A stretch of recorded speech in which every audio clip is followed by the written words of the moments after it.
I know I'm probably beating a dead horse at this point, but I thought I'd show this. A couple things, actually. So, let me rewind a little bit as soon as this other vehicle passes me.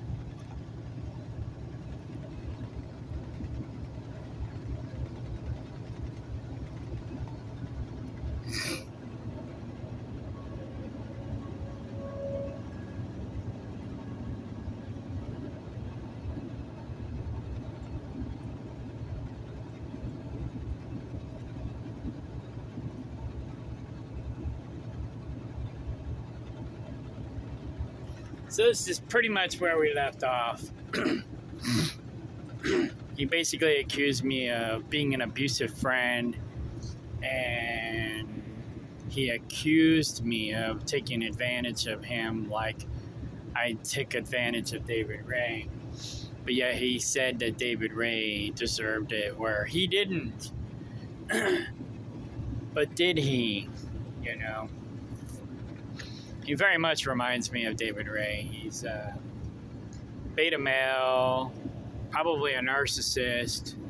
Either that or he's got narcissistic influence from that narcissist woman that he's got a crush on that he'll never get.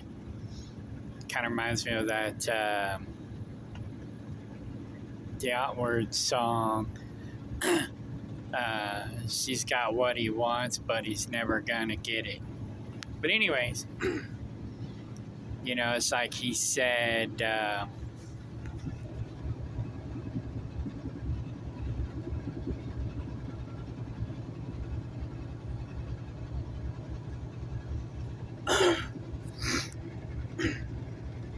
he has met one good friend that seems to be good at many things, but they are very rare.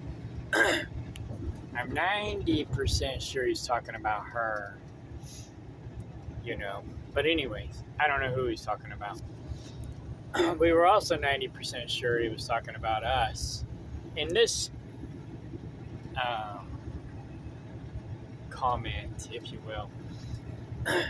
And of course, then when I called him on it, he was like, "Oh, you must have a guilty conscience."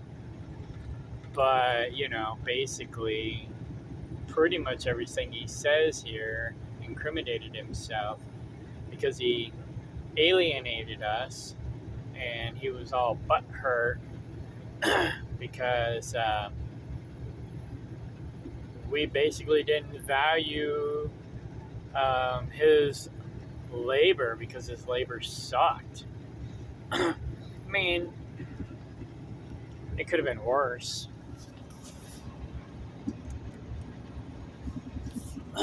But it wasn't that great.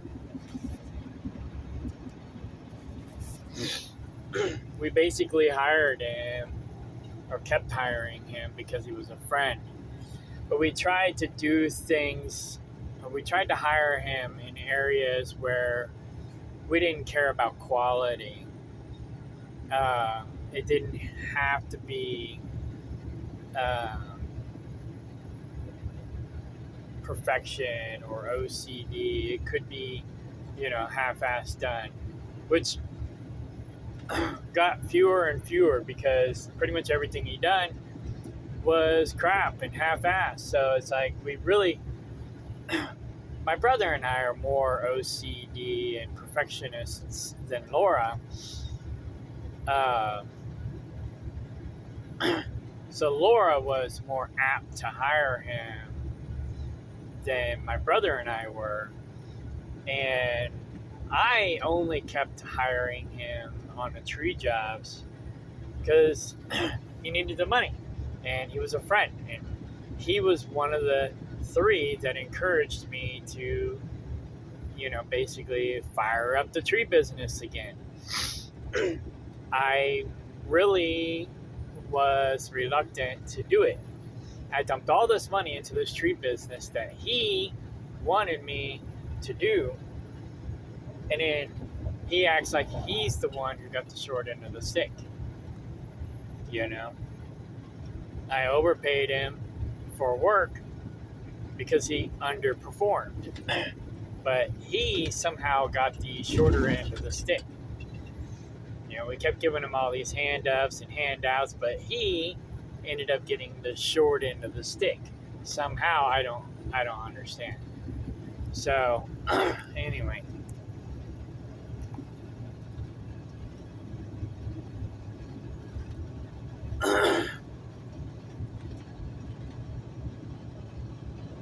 Oh, okay. Oh, hang on.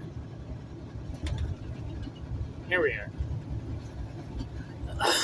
So, I got a tree job, a job that's already on the ground. I don't have to worry about my insurance or anything like that. I don't have to worry about him damaging anything or tearing anything up. And he can easily make, $600 off this tree job.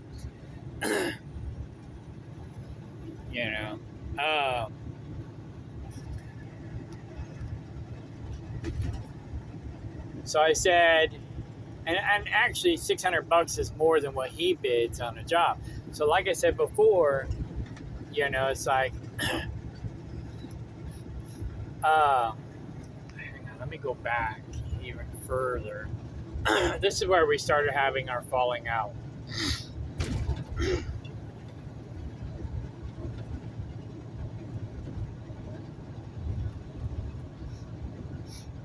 And see, here's the $12 fee that he never reimbursed me for, never offered, nothing. I mean, it was technically his fee, and he just expected me to eat it.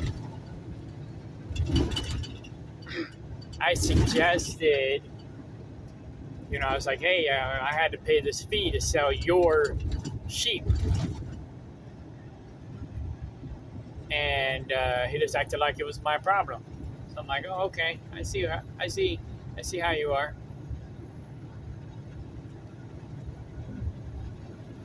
So here's where I was like, hey, Laura misunderstood. This was back, hang on.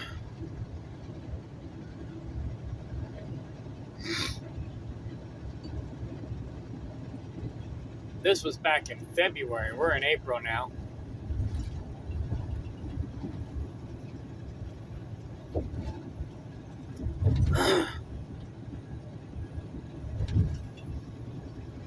I mean, and if we really wanted to get technical and tedious, I can go all the way back and read all the texts that we had, where, basically we took care of him.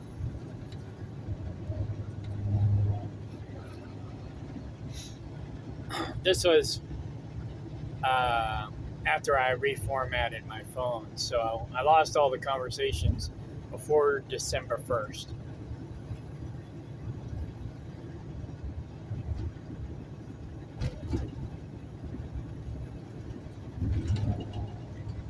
Oh. See, he asked me for the wood. He acted like he's going around telling people, oh, I did Kano a favor. Right here. December 1st. I'll screenshot that.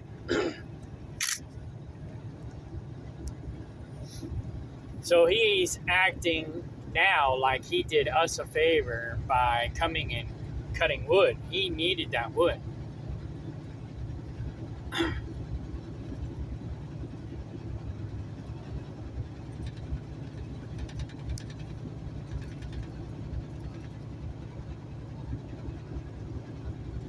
So, I mean, I didn't even offer him the wood. He asked for it. And I was like, sure, go ahead. I don't need it. Okay, this is where I was buying his sheep because he needed the money.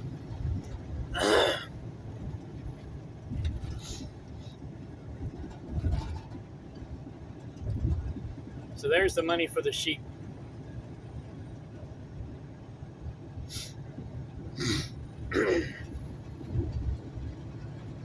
Now, see, he was going to sell them originally because he didn't have any more, he didn't have any more grass for them to eat. And so he needed to sell them because he couldn't afford hay to buy hay and overwinter them. And that's when I offered to overwinter them on my land. But then he still wanted to sell them after they were on my property. And I'm like, okay, I'll buy them. And then he was supposed to butcher the rams, but he never did. So he ended up taking them to my property. And again, like I said, he used my horse trailer, which he brought back with a flat tire, which, I said something about, and then he just never offered to pay for it. He never offered to fix it himself. Nothing. It was my problem. Just like the $12 fee for selling his rams. That's not his problem. That's my problem. So this is right after we started buying the new property. We started buying the new property in November.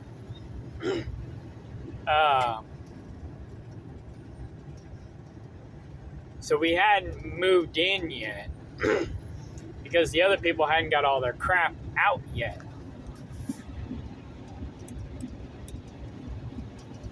It took them like 4 months, 3-4 months to get all their garbage out. Or not garbage. Well, some of it was garbage probably.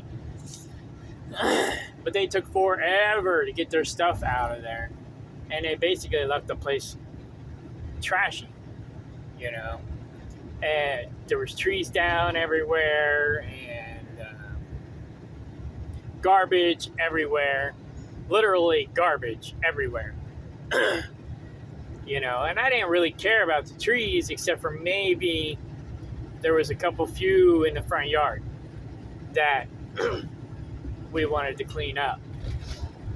But other than that, I didn't care about the trees. The few in the front yard, those are the ones I had them go after first because those are the ones I wanted gone. But again, I didn't even offer him to do any of that. I didn't ask him to do any of that. He volunteered. He asked me for that. And here's the proof right here. Are you working at the new place today? If so, could I cut a little wood?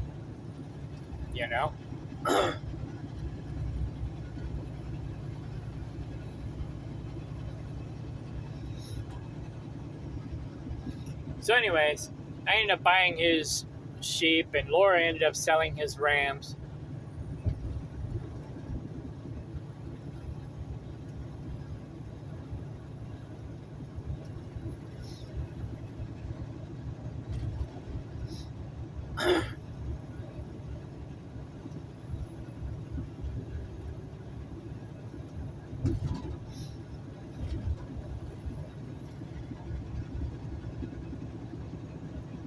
Okay, so they were about 8 months. So the older one was a year in January. I'll send this to Laura. Smaller one was born in May. So Rami was born in May. And Rucker was born in January.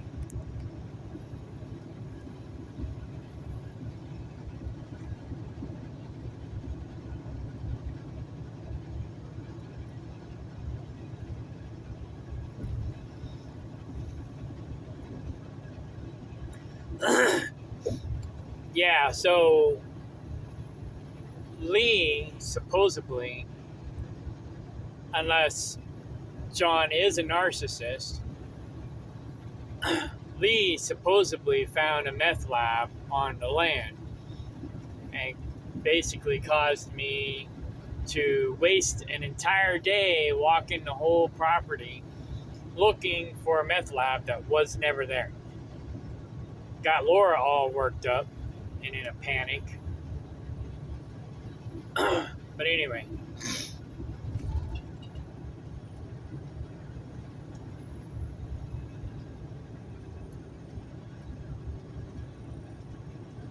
But yeah,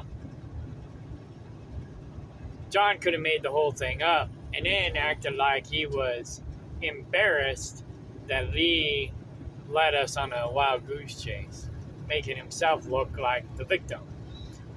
The exact same thing that David Ray would do.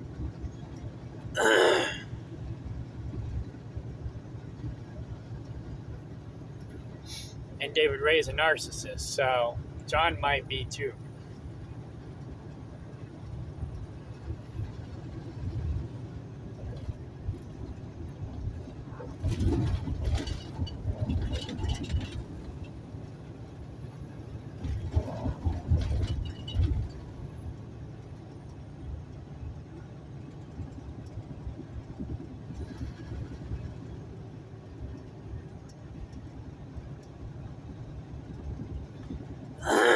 Yeah, he never gave them back to me.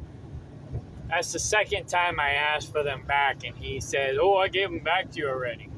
He didn't give them back to me. I had to go buy new ones.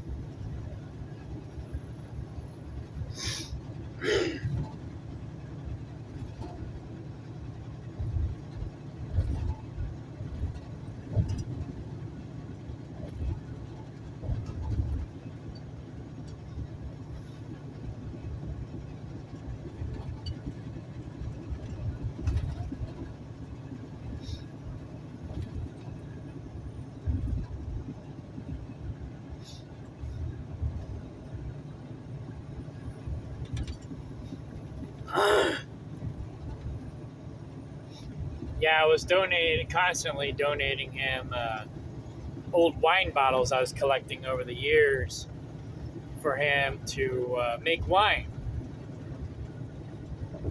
Because I was planning on doing it in the past, but never did. I mean, I kind of sort of did, but not on the scale that I was planning to.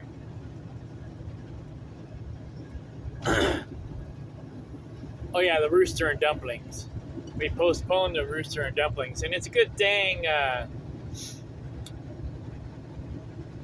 we did, and we didn't invite John over when we finally did, because the rooster turned out to be shit. John butchered the rooster for us. He did do it for free. But he did a shit job, and speaking of shit, there was shit on the rooster. So it's like the rooster had fecal matter on it, and we could have got E. coli or whatever, so we ended up pitching it. We didn't eat it. It was disgusting. He did a shit job cleaning the rooster. So it's like we should have took it to a butcher and had it done professionally. But anyways, we won't ever take anything to him to have butchered again. Ever. It was disgusting.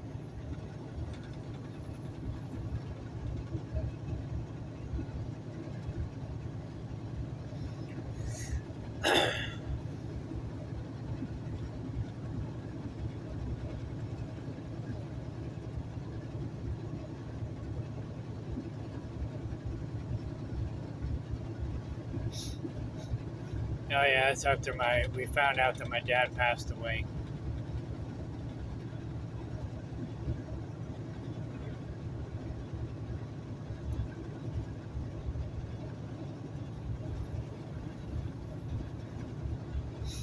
Him and Laura worked together more.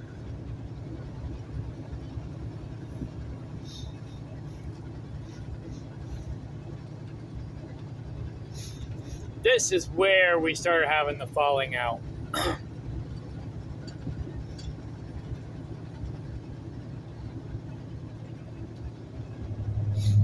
Because John wanted $25 an hour to work on the coop. and John does a half-assed job, and John is like super slow. And so Laura was like, I told her, I says, John's not worth $25 an hour. He's barely worth minimum wage, or he's not worth even $20 an hour. But I told her, I says he's willing to drive all the way over to Kansas, 2-hour trip, 4-hour round trip to the oil field for $20 an hour. So I would not pay him any more than $20 an hour. That'd be the cap. And he's, like you say, he's not even really worth $20 an hour. But dude's got bills.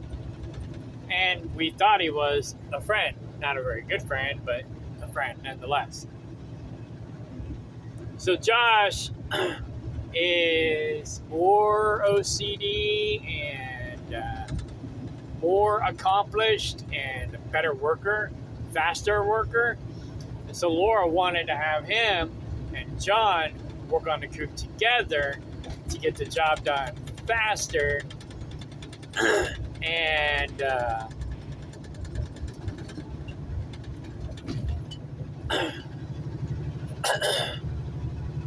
and more efficiently. But then John was like, just let Josh do it. So I'm like, okay. Josh could have used the extra hand because Laura really couldn't help.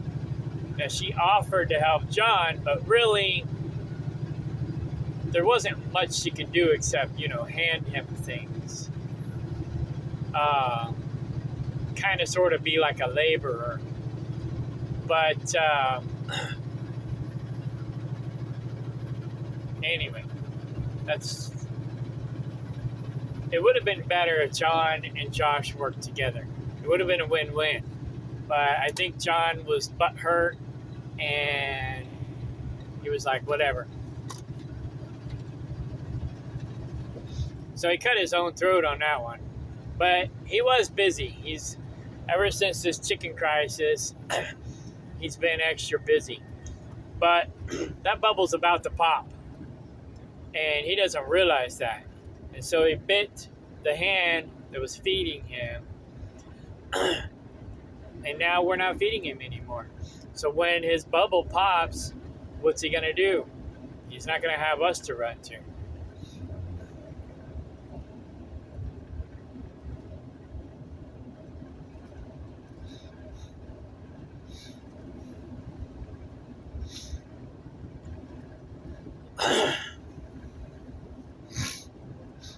Yeah, so this was February 4th. He's talking about coming to the land to get some more wood for firewood. He says the firewood season is winding down.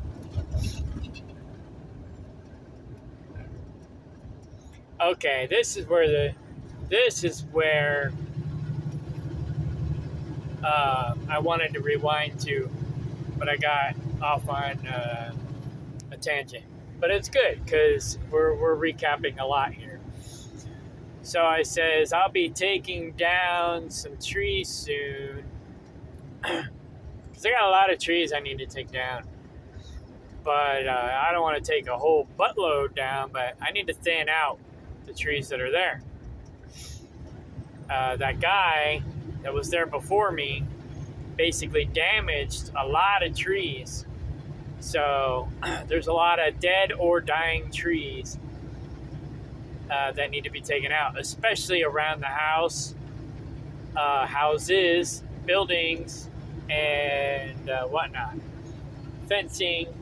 So first thing I'm going to do is go in and cut out anything that might be dead or dying that is near any of the buildings. That's first and foremost. And then after that, I'll start taking out any other dead or dying trees. But anyways, he's like, yeah, I can take them down for 100 or down and remove for 250. So now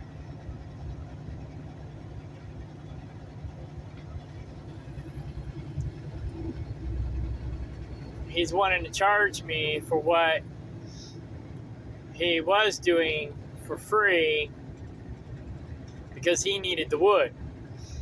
Well, you know, I mean, I understand I charge probably twice that, you know, for my crew, whatever.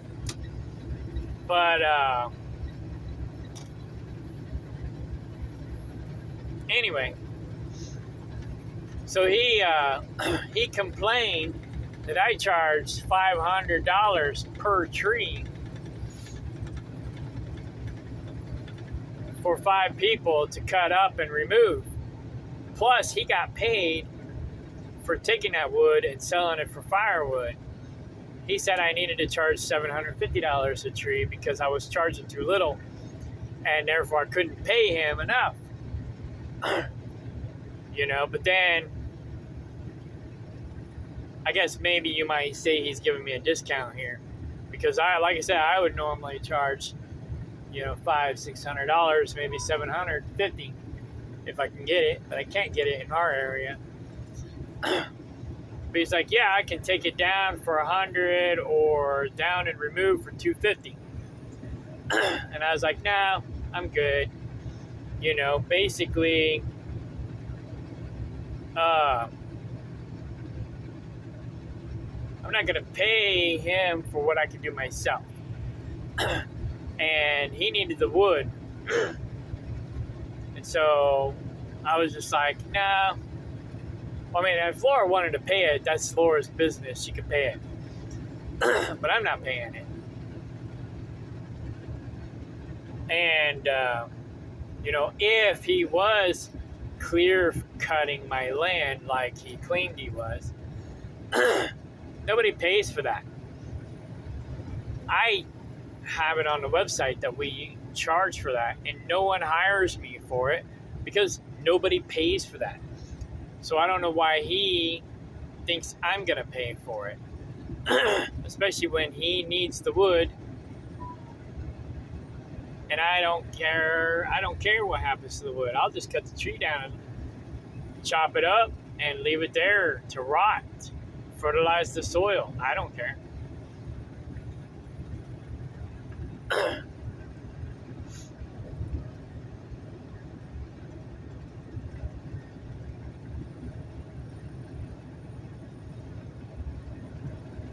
But anyway, so I blew him off.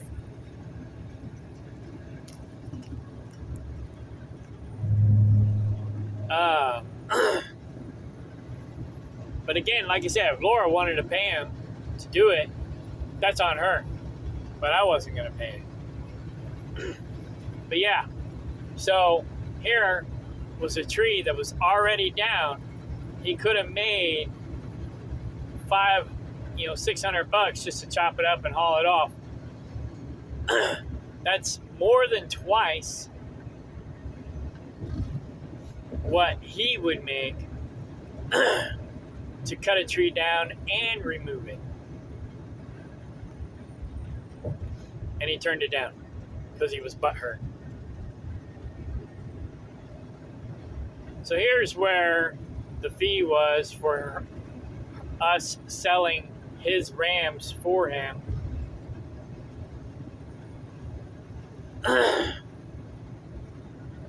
And he just talked about him being the victim and never offered to pay me.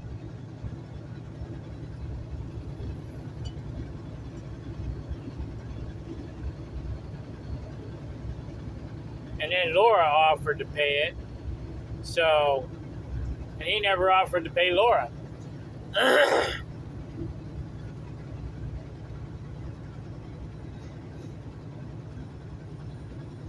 Then he brought up the incubator situation.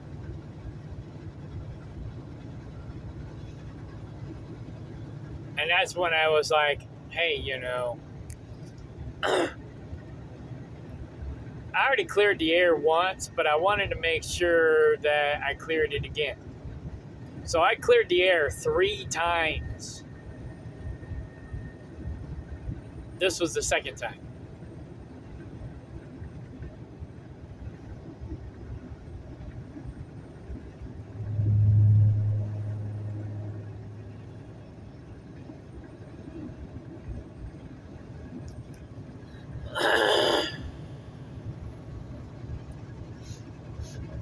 Yeah, he said he charges 50 cents an egg to cover expenses.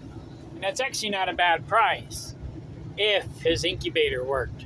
But he doesn't maintain his equipment. So 50 cents an egg for an incubator that doesn't work, that's probably not a good price.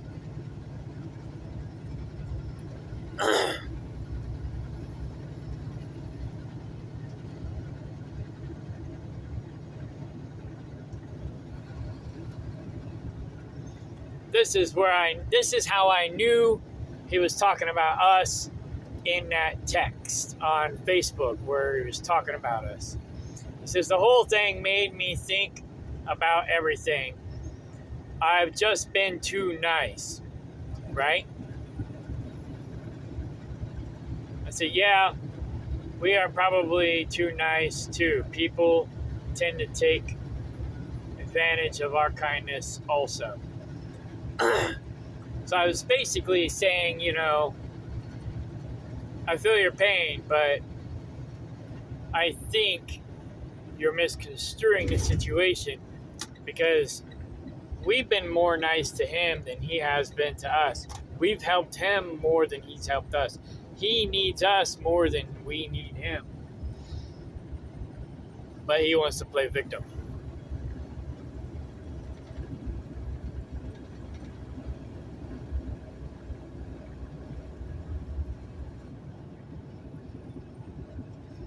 I think he has me blocked because I'm never able to call him. Ever. I can text him and then he can call me, but I can never call him. It's always been that way.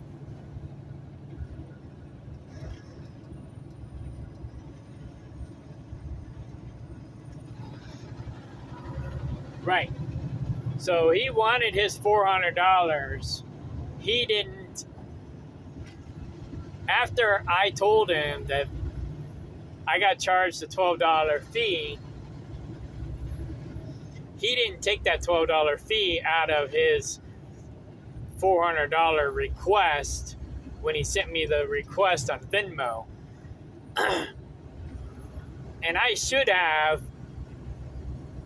charged him the fee, but I was like, let's just see what happens. Let's see how it was a test, and he failed, basically. So I sent him the $400 to see if, he would pay me back the $12 or whatever, or be like, oh, if he would correct it. He never did. He was like, oh, I want my $400. Fuck you. So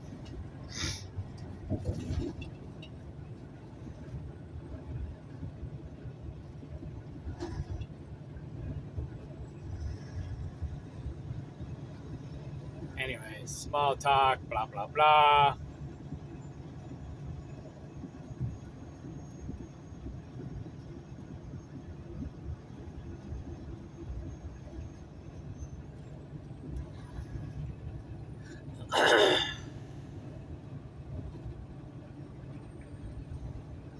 And like I said, he needs the money more than I do, so I wasn't really that worried about it. It's more the principle of the whole thing. He didn't even offer.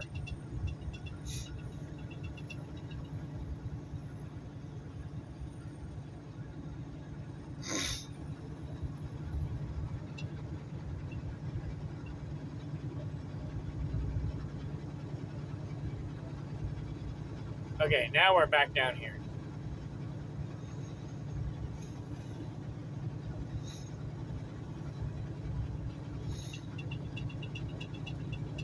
So he pretty much quit talking to us. I had to initiate the conversation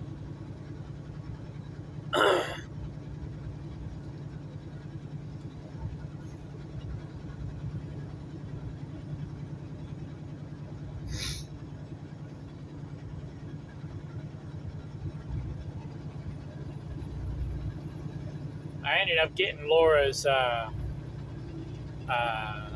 coyote trap back before I sent my final message, my April 1st message.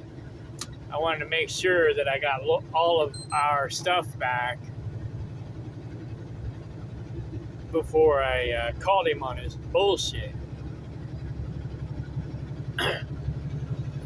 And maybe I blew a little bit of it out of proportion. Maybe Laura blew a little bit of it out of proportion. But I think he blew the most of it out of proportion. However, I asked my brother if, because I sent my brother and Laura screenshots of this entire conversation. And I asked my brother if I was wrong or whatever. And he said that I might have let some of Laura's paranoia get to me. Which maybe so. So that's why I offered him this tree job. So I said, hey, I got this tree job. I'll give it to you 100% I'll give it to you 100%. You'll just have to have her make the check out to you. Otherwise, I'll have to take out taxes. It's on the ground. You just have to cut it up and haul it off, $600.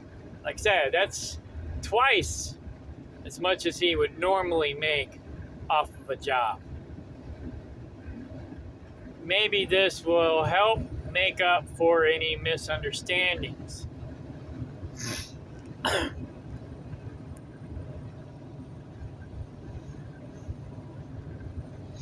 Like I said, I think the misunderstandings are on his part for the most part.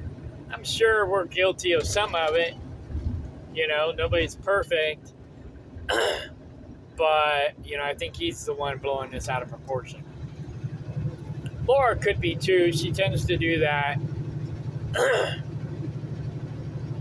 I could be a little. I try to look at both sides, but I'm not always, on point. So I could be wrong on some of the aspects. Like I said, I got offended when he wanted to charge me or charge us $250 to cut the trees down and remove them when he's been doing it free all winter because he needs the wood. Now, it was in our way and it was a win-win solution, but so that might have been the place where I was wrong. Maybe that was fair. I don't know. So, but that's on Laura. Like I said, if she wants to pay the $250 to have it taken down and removed, cool. Because like I said, I charge $600.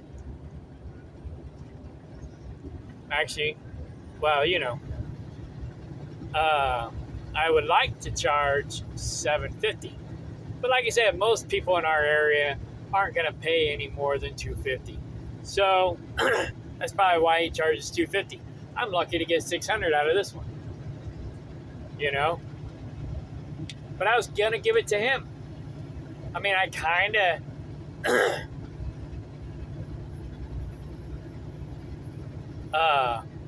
I kind of need the money. I kind of, whatever. I mean, I don't know. I mean, I'll go do the job. I don't care.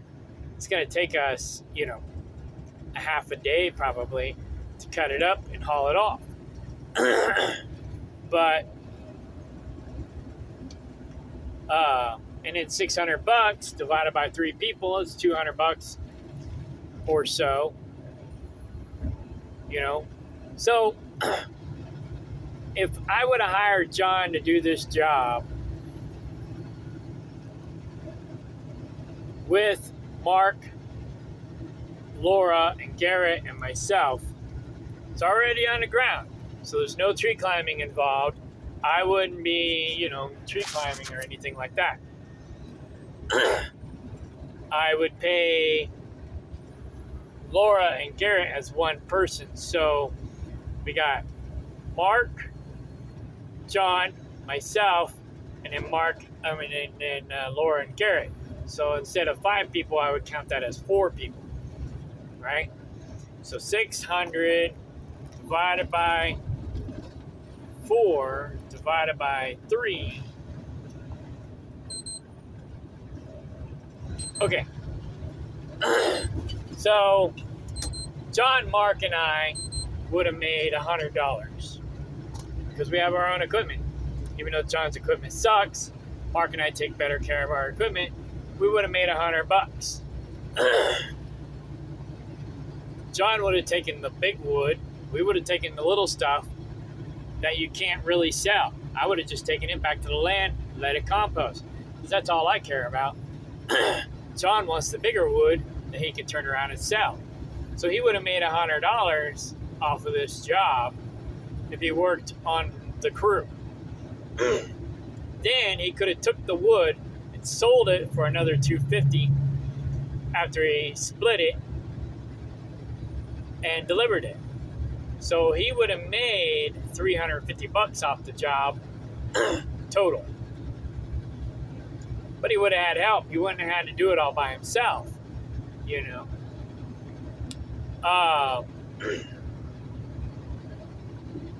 So that's $300 between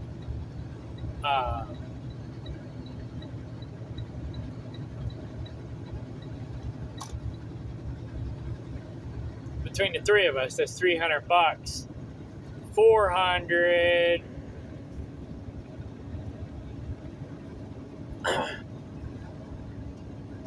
to oh wait, I also would have paid John another $50 to haul it off. So John actually would have made $150. And if I had to haul off the brush, then his truck and trailer would have made $50. My truck and trailer would have made $50. So John and I would have made $300. Mark, $150 a piece, that's $300. Mark would have made $100, that's $400. Garrett and Laura would have made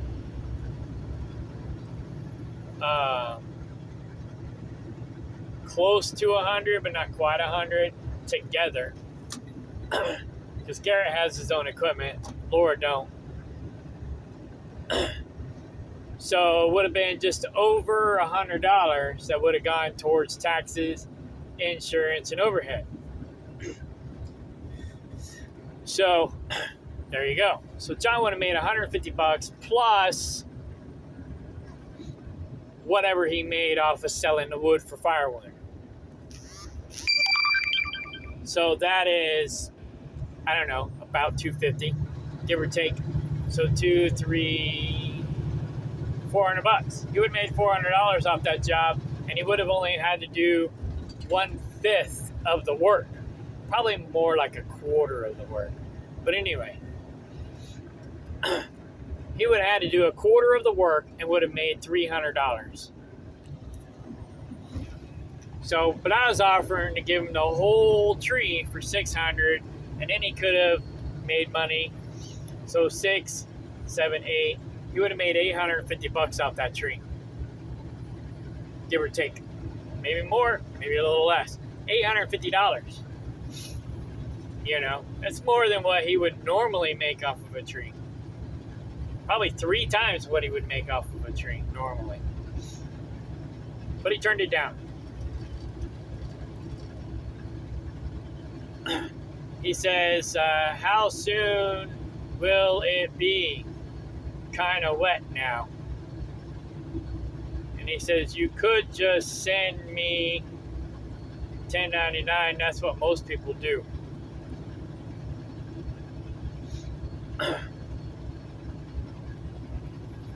I'm not organized enough to do 1099s. Maybe I should be. Maybe that's my flaw. Maybe that's my bad.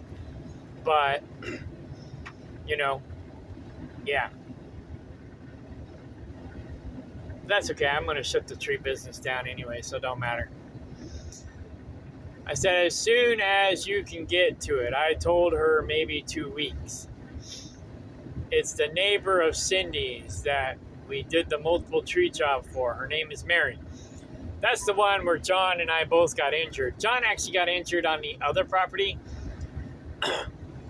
because, like I say, he was holding the rope wrong. He should have known better, but whatever, you know. He got injured, and we took up the slack. We didn't give him crap for it or anything like that. We understood. We had sympathy for him. We had empathy for him, you know. So, but, and he didn't have cracked ribs like he claimed he did. He had bruised ribs, which is still pretty bad, but he's blowing it out of proportion is all I'm trying to say. So anyways, I said it's a medium-sized tree. The one in the front yard we was probably going to cut down next for her, but it fell down.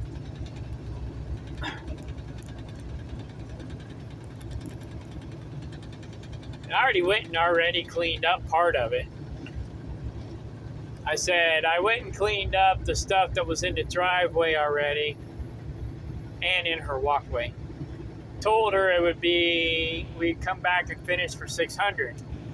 She complained because we only charged $500 before.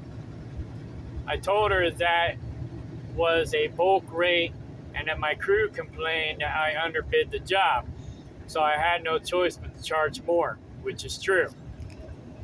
Yeah. I wanted to charge $750, but baby steps. She's a repeat customer. So, again, still, it's more money than he would make bidding the tree for himself. And here I gave him 100%. He can have the whole tree 100%, $600.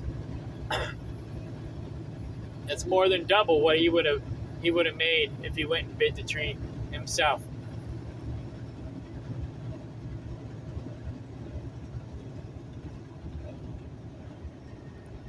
And this I was addressing the 1099 because I don't like to ignore people because I hate to be ignored myself. But sometimes I need to learn to blow things off a little more often. But anyways, as I'm pretty much shutting down the tree business. People in the area don't pay enough, and therefore I can't pay you guys as much as you want or need. Yeah, because he acts like I'm the one shorting him. And, you know, I can only pay him what the customers are willing to pay. You know, I can only pay him his cut from what the customers are willing to pay. And I overpaid him because he always shows up with crappy equipment. But I overpaid him because I thought, well, maybe he'll put that money back into his equipment, and he never did. I mean, he might have a little, but he didn't as much as, say, Mark and I did. So, anyways. So I can't pay you guys as much as you want or need. So it's pointless. If anyone calls, I can refer them to you or just refer them to someone else. So here I'm offering to give them all the business. You know, I've been paying for the advertising, $300 a month. Plus Angie's List was like $300 a year. Plus I get charged for each lead, like $50 a lead, whether I get the job or not, whether it's a dead lead or not. So it's like I gotta pay $50 every time I get a referral. And I'm willing to give all that to him. But he turned it down. Which is fine. You know, he basically let his ego get in the way. That's what it boils down to. Just like Andrew Tate said, people's biggest failure is their egos. They let their egos get in the way. That's pretty much what happened. said, I only restarted the business because you, Mark, and Laura wanted me to. And that's true. It's like I was doing it on the side as a side hustle, but I really didn't want to do a full-fledged business. But John and Laura was originally hounding me to do it, and then Mark was hounding me to do it. So I did it, and we went out and made business cards, we made flyers, we made banners. I built websites. I paid for advertising. I paid for search engine optimization, blah, blah, blah. I paid for all that stuff. I paid for that.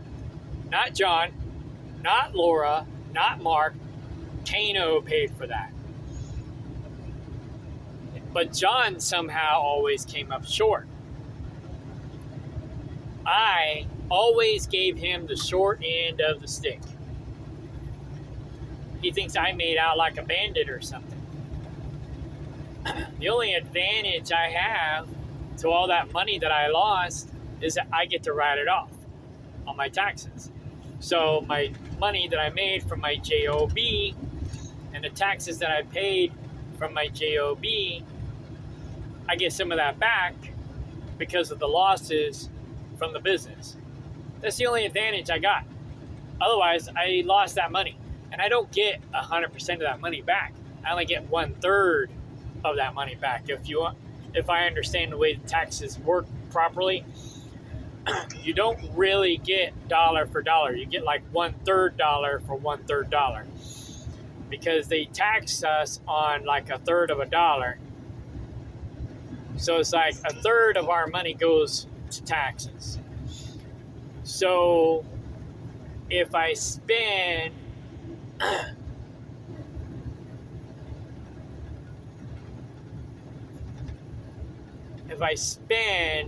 say $100 on something that is a tax deduction, I can't write off technically the $100. I'm technically only writing off $33. So I'll get $33 back on my taxes, not the whole $100, if that makes sense. Because they're only taxing me $33 on the $100 that I made on my paycheck. So, yeah. So I don't get the $100 back, I get the $33 back. So every dollar I spend, I get 33 cents back on taxes, if it's a tax deduction. Now, if it's a tax credit, that works differently. Tax credits are like bonuses. But anyhow, so here's the address, blah, blah, blah. So he turned it down. He says, you don't need to do anything on my account. You were going to fire me anyways. Yeah, well, like I said, this is just a peace offering. But that's okay. He turned it down. He says, you're just going to fire me anyway. You can have your better workers do it. My saws need to go in the shop. So, there you go. I was like, okay, no problem. And then this is not really a peace offering, just me being sociable and small talk, but basically saying, hey, I got more work. If somebody has a zero turn, let them know I got some work for them. But, oh well. I could maybe, I got this tree shrub job coming up.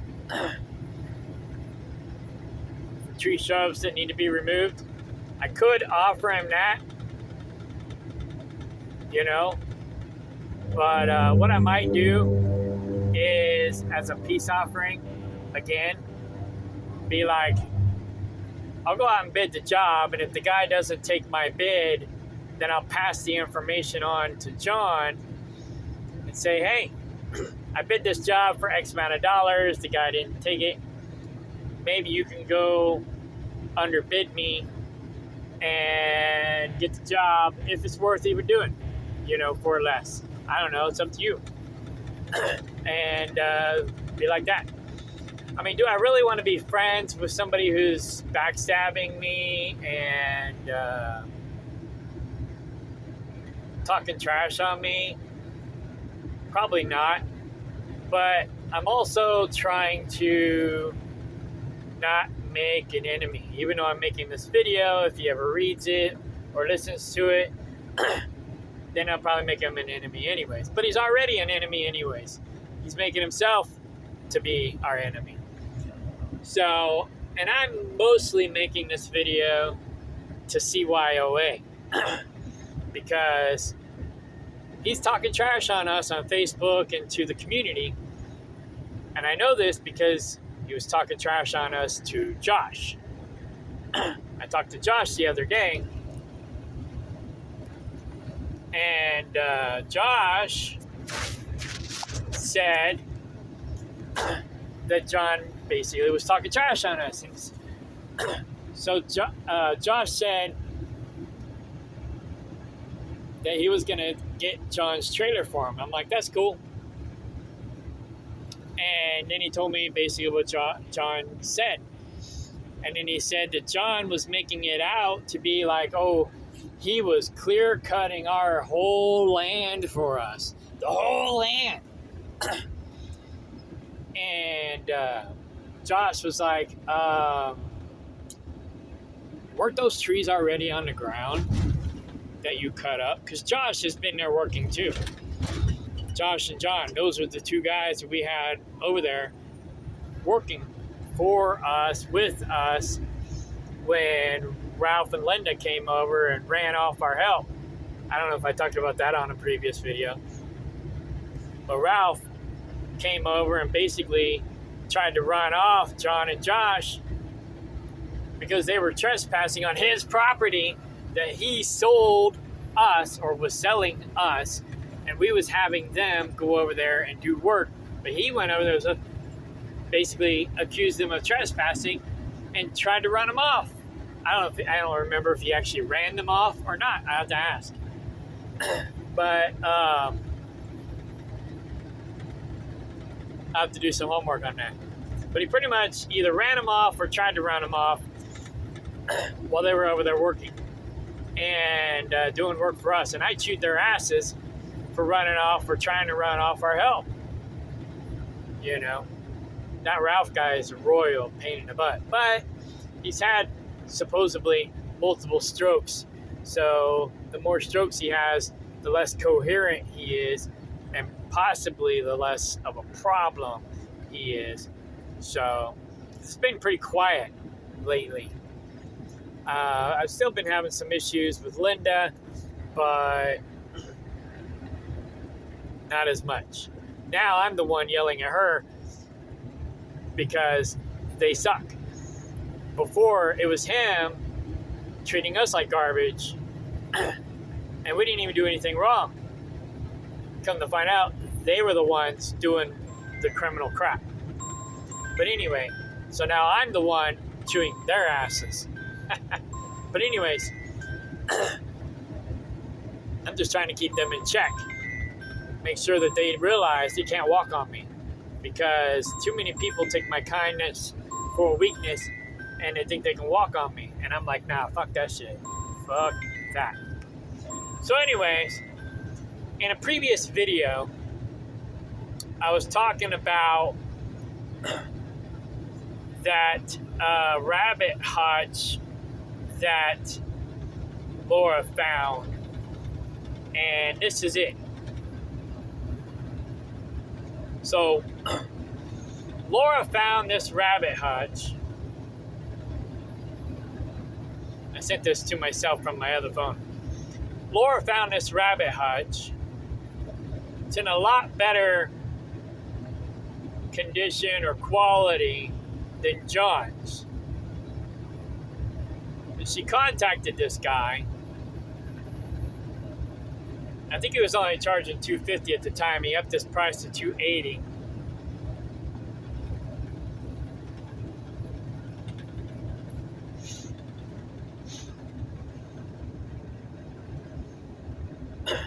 She contacted him, but he never returned the message. He never contacted her back. He basically blew her off. And this is a ongoing problem with Facebook. You know, it's like people put stuff out for sale and then they never respond to their customers. It's like, I thought you wanted to sell this product, but apparently not. So he never responded to her. I even tried contacting this guy and he never responded to me. So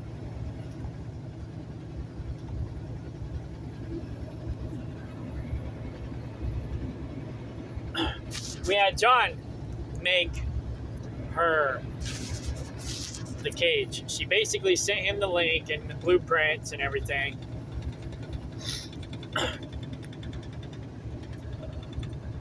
There it is.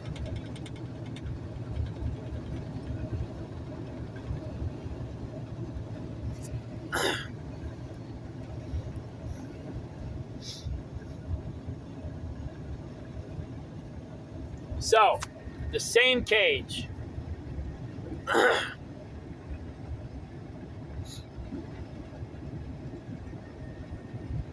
He charges through $320.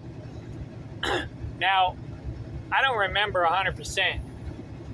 I'll have to get with Laura on this. But I think he told her $350, but he gave her a discount because she was a friend to the $325. So he's charging $325 for the same thing that this other guy's charging $280 for, and the other guy's is better quality.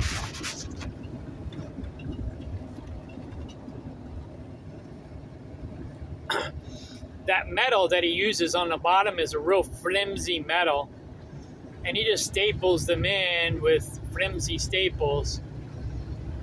And then he doesn't even screw his screws in right.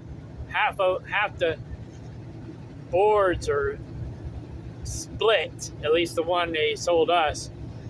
Half the boards are split on it. This one here actually has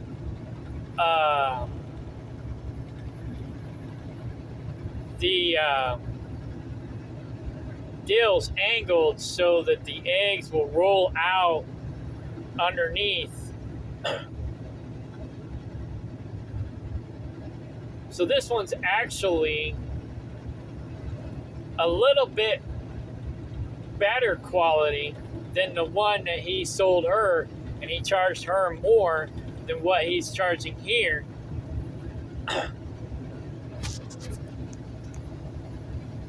And I don't know why I get all this garbage on my stuff.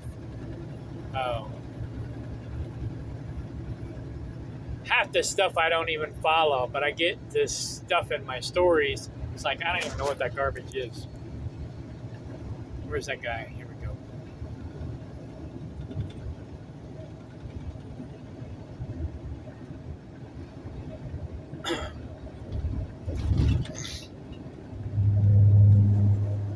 So this is the one that is similarly designed to the one that he made for Laura. And he charged her like, I don't know, $350 or something like that. Or maybe he charged her a little less. I don't know. I don't remember 100%. I just know that he charged more than this guy charged, and the quality was less quality. And then he says, he claims that she shorted him, which I don't know if that's true or not either. She says she paid him, but if she didn't pay him, he should have said something about it sooner because now she doesn't remember.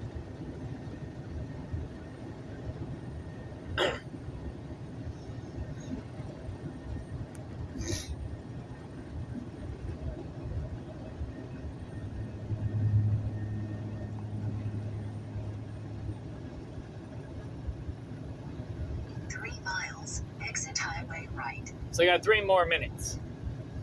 But anyways, yeah.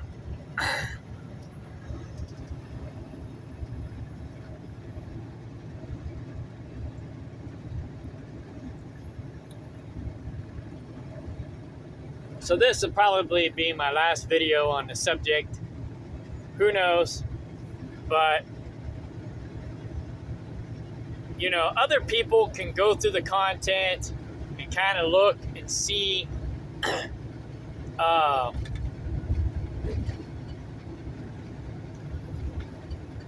themselves whether or not it looks like I'm the one who shorted him or the other way around or whatever. But I wouldn't even have made these videos if we didn't catch him talking shit on us on Facebook. But anyhow, and then he was talking, you know, Laura assumed that he's probably talking shit on us to other people in the community. And this weekend, I got confirmation on that. So, this last weekend, I got confirmation on that. So, at least to one person, he's talking trash on us. I don't know how many people he's talking trash on us. But I got evidence that, or I got a witness, at least one witness, that he's talking trash on us to the community. So, but yeah. Anyways, he just wants to be the victim. And that's fine. Because he's basically victimizing himself. It's like, what's that? How's that deal go?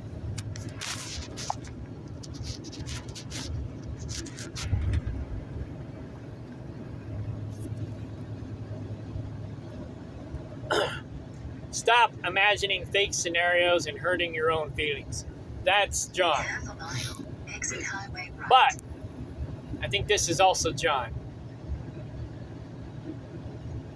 I think he's jealous and he's coveting what we have, just like my neighbor in Kaplinger who wants my property in Kaplinger. He covets my property and he wants it so bad that he can't even stand to look at it. He put up a 8-foot privacy fence so he doesn't have to look at it because he wants it so bad. He can't even stand to look at it. That's how bad he wants it. So now that we got the property in Collins, Danny, the campground owner, is after my property again. And him and the other neighbor, told Josh that, since you're ain't good with them, maybe you can buy it for me, and then I can buy it from you. And basically wanted to draw up a contract to have Josh go behind my back so that he can get my property. So, but he claims that he doesn't want the property. And he claims that I'm semi-intelligent.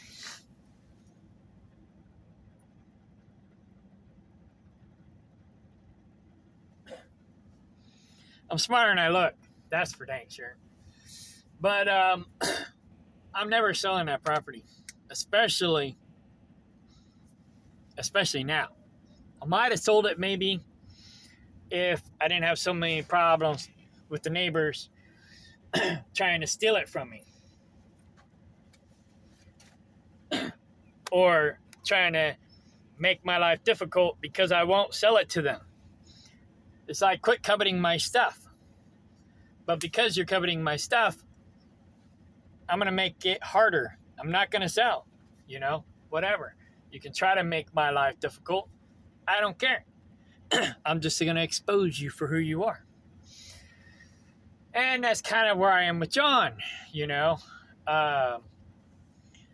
Cindy thinks that David Ray was jealous of me And that's why he sabotaged me and stabbed me in the back because he was jealous of me. Well, he had nothing to be jealous of because he was the beneficiary of everything I had, pretty much. It's not like I had any family to will my stuff to. You know, it's not like people thought David Ray was my boyfriend. We were like besties. We pretty much did most everything together. I consulted him on everything, or almost everything.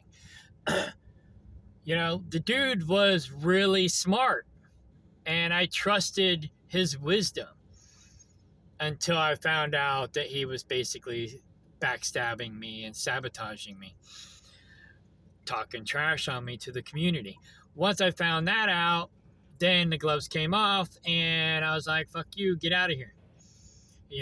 And now he goes around telling everybody that I screwed him over, blah, blah, blah. Poor me, I'm the victim.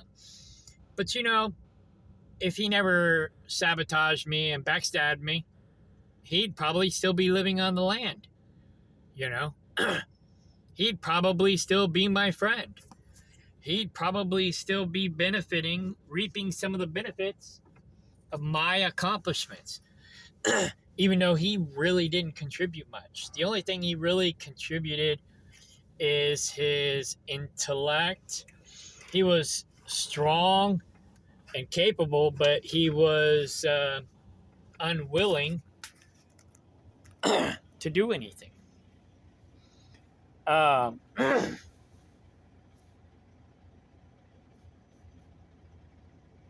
So it was kind of like that. Tony Robbins says, execution trumps knowledge any day. You can be smart, but if you don't do anything with it, knowledge is not power. It's the application of knowledge that is power. And David Ray just tried to use his intellect as a weapon against people. Well, that only works for so long before people get tired of it. So, and John's kind of the same way. John's just not as bad as David Ray. So, but yeah, I think, because I remember when we got the property, Laura said that John said to her, oh, you guys must have ran into some money. So I think John started getting jealous of us. We work full-time jobs, plus we have our side hustles. John just has his side hustle as his full-time hustle. And John doesn't make as much money as we do. But that's not our fault. We work for someone else. We don't do, John does or tries to do what he loves to do. He could be making as much money as we are, but he chooses not to. John's a truck driver. He used to have a CDL. I think he still does. He's just not legal because I think, well, one, he can't pass a drug test. And two, I don't know if he can pass a physical or not. He should be able to pass a physical. But yeah, he refuses to do that stuff. And he refuses to not do drugs. So it's like, it's not my fault that I make more money than you because you refuse to do the things you need to do to make the money that you want to make. Don't be jealous of me because I'm sacrificing the things that you're not willing to sacrifice. But anyways, so he's probably coveting us as well. So that's why I made that my cover photo. It's like, I've come to realize that people are in the situation that they're in usually because they put themselves in said situation. And that includes me. I've made bad decisions, and otherwise, if I didn't make those said bad decisions, I'd be better off than I am now. But Kano fucked up.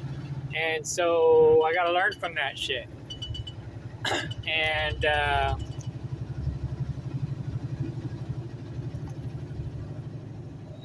if you don't learn from it, you don't grow from it, you're gonna keep getting what you've been getting.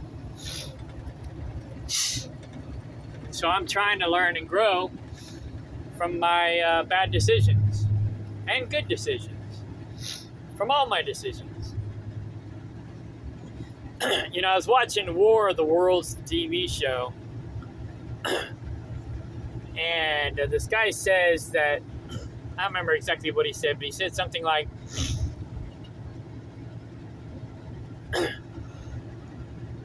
they say that when you die, your life flashes before your eyes, but what if it's more than one life that flashes before your, or I don't remember what he said exactly. So it's more like multiple lives flashing before your eyes, because you could have had all these other lives, but your destiny changed with every good or bad decision that you made.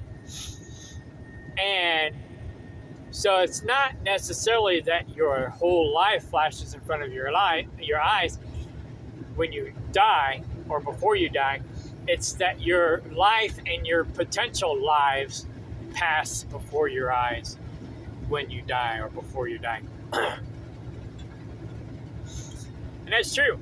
You know, I always say that, you know, I don't believe in destiny per se. I believe in multiple destinies, and I refer to our lives as like a tree. It's like you go up the trunk and you got all these branches, and you can decide to take whichever fork you decide to take. And so say you take the third fork in the tree, well, that's pretty much your destiny. That fork in that branch has multiple other branches, and you still have other options that you can still choose, and before you end up on the little twig, which is basically the destiny that you chose for yourself. That being said, occasionally branches cross one another, and you have the potential to cross over from the branch that you decided to take to a branch that you maybe wish you shoulda, woulda, coulda took it.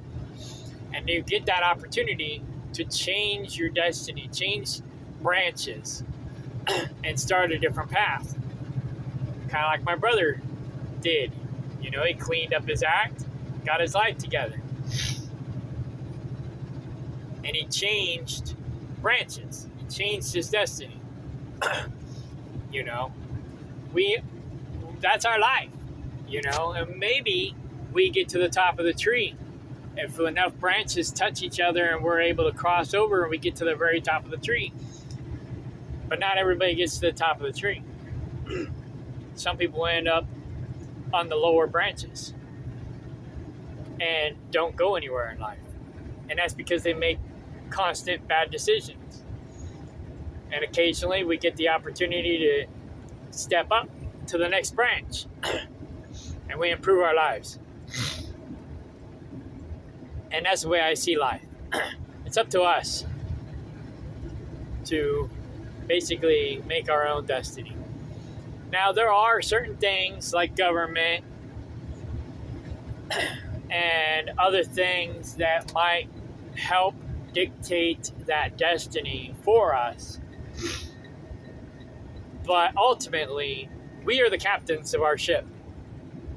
We're at the helm. And we can either make excuses for ourselves or we can do something about it. I try to be the do something about it guy. Sometimes I do make excuses for myself. And it holds me back. And I try not to do that. But, you know, subconsciously, maybe I don't care sometimes. Or maybe I don't care enough. And so I don't have the success that I really want because I don't want to work hard enough to get it. And that's what it boils down to. So, yeah. I guess that's it. It's longer than I wanted it to be, but oh well. Onto I-435 toward I-435 south.